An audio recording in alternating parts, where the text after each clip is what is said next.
السلام علیکم۔ آج جمعہ ہے، جنوری کی 19 تاریخ۔ پاکستان میں اس وقت شام کے 7، بھارت میں 7:30، اور یہاں ہمارے اسٹوڈیوز کی گھڑیوں میں صبح کے 9 بج رہے ہیں۔ وائس آف امریکہ واشنگٹن کی اردو سروس سے میں ہوں خالد حمید، خبروں کے ایک بلٹن کے ساتھ۔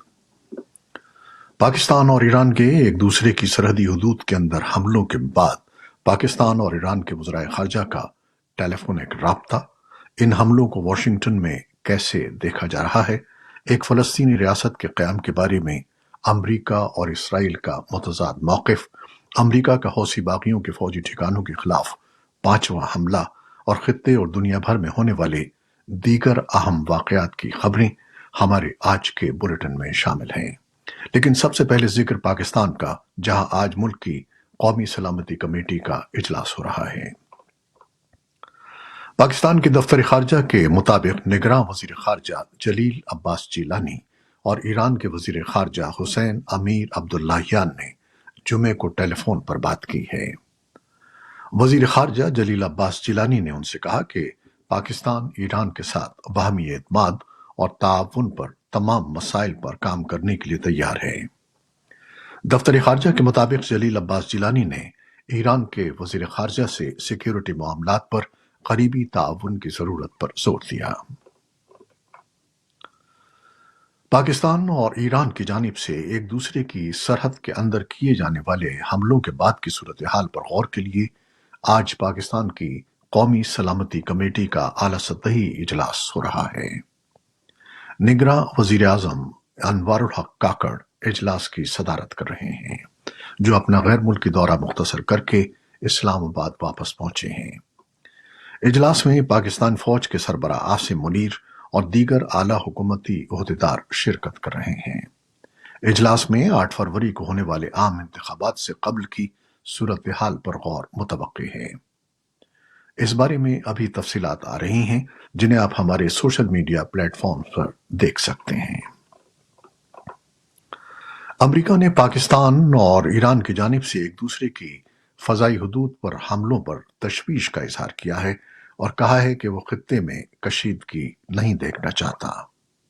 امریکہ کی قومی سلامتی کے مشیر جان کربی نے کہا کہ واشنگٹن ایران اور پاکستان کے درمیان جھڑپوں پر گہری نظر رکھے ہوئے ہے۔ محکمہ خارجہ کے ترجمان میتھیو ملر نے تمام فریقوں پر تحمل سے کام لینے پر زور دیا اور کہا کہ پاکستان کی جانب سے پڑوسی ملکوں کے ساتھ تعاون کی اہمیت پر دیے گئے بیانات تعمیری اور مفید ہیں۔ پاکستان نے جمعرات کو ایران کی حدود میں علیحدگی پسند عسکریت پسندوں پر حملے، ایران کی طرف سے پاکستانی حدود کے اندر حملوں کے 2 دن بعد کیے تھے۔ پاکستان اور تہران دونوں کا دعویٰ تھا کہ انہوں نے شدت پسند تنظیموں کے ٹھکانوں کو نشانہ بنایا ہے۔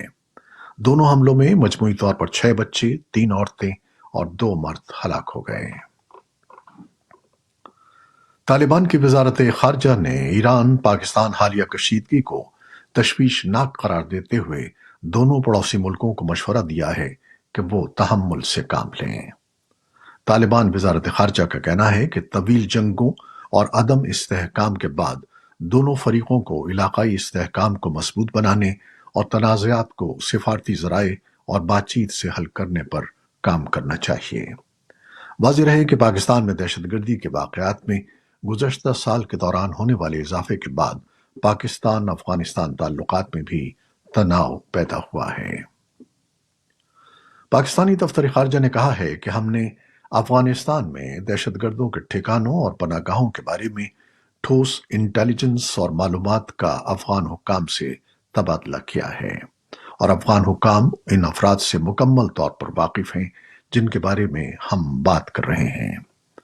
دفتر خارجہ کی ترجمان ممتاز زہرا بلوچ نے جمعرات کو اسلام آباد میں صحافیوں سے باتیں کرتے ہوئے کہا کہ یہ ضروری ہے کہ افغان حکام دہشت گردوں کے خلاف کارروائی کر کے انہیں پاکستان کے حوالے کریں اور یقینی بنائیں کہ افغانستان کی سرزمین پاکستان اور وسیع خطے کے خلاف دہشت گردی کا مرکز نہیں بنے گی۔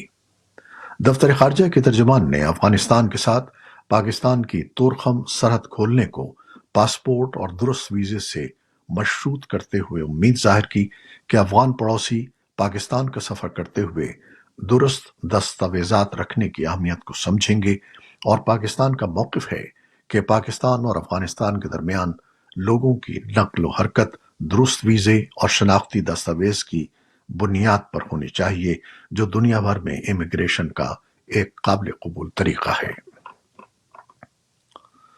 پاکستان میں گزشتہ سال اکتوبر میں نافذ کی گئی غیر قانونی طور پر مقیم باشندوں کے انخلا کی پالیسی کے بعد سے اب تک تقریباً 5 لاکھ افراد کو ملک سے بے دخل کیا جا چکا ہے، جس میں زیادہ تر افغان باشندے ہیں۔ پاکستان کے اس فیصلے کے حوالے سے افغان حکام اور سرحد کے دونوں طرف تجارت سے منسلک طبقے کی طرف سے تشویش کا اظہار کیا جا رہا ہے۔ امریکہ نے اسرائیلی وزیراعظم کی طرف فلسطینی ریاست کے قیام کی مخالفت کو مسترد کرتے ہوئے کہا ہے کہ فلسطینیوں کو ایک آزاد ریاست میں امن اور سلامتی کے ساتھ رہنے کا پورا حق ہے۔ نیتن یاہو نے جمعرات کو ایک نیوز کانفرنس میں فلسطینی ریاست کے قیام کے تصور کو مسترد کیا تھا اور فلسطینی علاقوں پر اسرائیل کے سیکیورٹی کنٹرول پر اصرار کیا تھا۔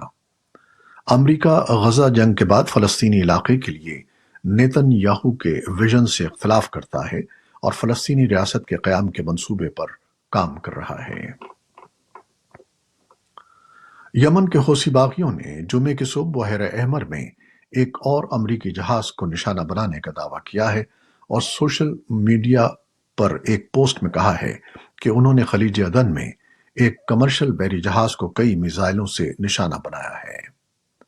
بیان میں حملے کا وقت نہیں بتایا گیا۔ امریکی سینٹرل کمانڈ نے جمعرات کی رات ایکس پر اپنی پوسٹ میں کہا تھا کہ حوثی باغیوں نے امریکی ملکیت والے ایک آئل ٹینکر کو 2 اینٹی شپ بیلسٹک میزائلوں کا نشانہ بنایا، جنہیں امریکی نیوی کے FA-18 لڑاکا طیاروں نے مار گرایا۔ میزائل ٹینکر کے قریب پانی میں گرے، لیکن ٹینکر کا تمام عملہ محفوظ رہا۔ آئل ٹینکر کو، جو سعودی عرب سے کویت جا رہا تھا، ایک یونانی کمپنی استعمال کر رہی ہے۔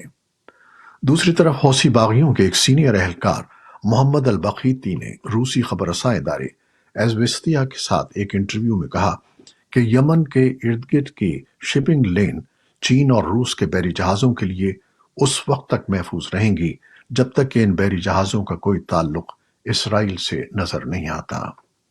صدر بائیڈن نے جمعرات کو کہا تھا کہ امریکہ حوثی باغیوں پر حملے جاری رکھے گا، اور امریکی اور برطانوی بمباری نے بحیرہ احمر میں جنگجوؤں کی بحری جہازوں پر حملوں کا سلسلہ روکا ہے، مگر مکمل طور پر نہیں۔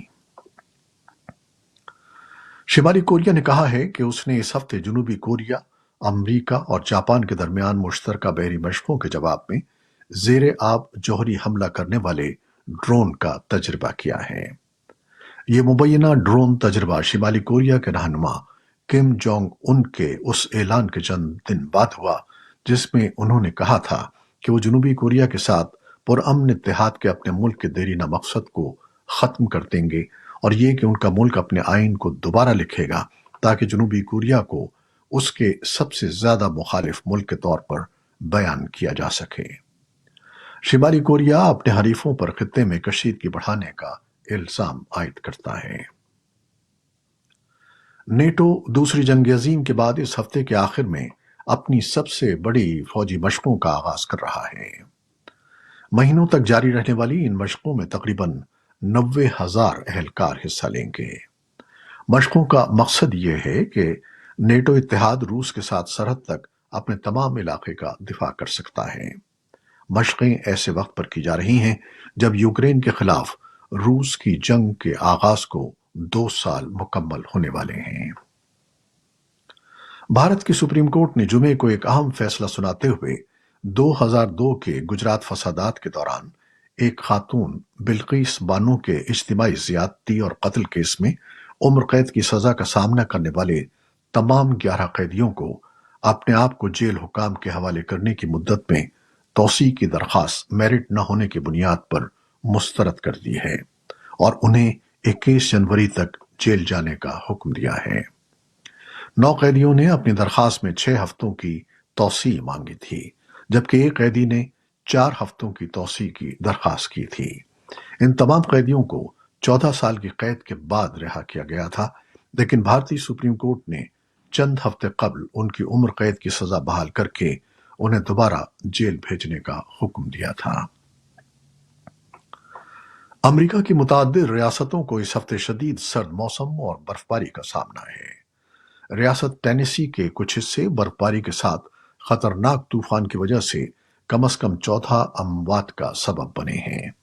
درجہ حرارت میں کمی اور برفباری کے بعد ٹینیسی سمیت متعدد امریکی ریاستوں میں اسکول اور سرکاری دفاتر بند کر دیے گئے ہیں۔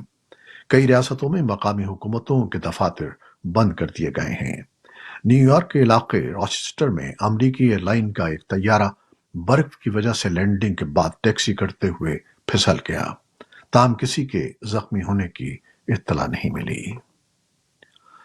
جاپان کا مون سائپر نامی خلائی جہاز آج واشنگٹن کے وقت کے مطابق 10:30 بجے پن پوائنٹ ٹیکنالوجی کی مدد سے چاند پر اترنے کی کوشش کر رہا ہے۔ جاپان اپنے سلم یعنی smart lander for investigating moon mission کے ساتھ پہلی مرتبہ چاند کی غیر ہموار سطح پر اترنے کے لیے ایک بڑی کھلونا ساز کمپنی کے تیار کردہ رولنگ روبوٹ کی مدد لے رہا ہے۔ اس انتہائی مشکل لینڈنگ کو انتہائی مہارت سے ممکن بنانے کا عمل خلائی جہاز کو 20 منٹ میں مکمل کرنا ہوگا۔ یہ تھی وہ خبریں جو فیس بک لائیو پر ہم نے آپ کے لیے پیش کی۔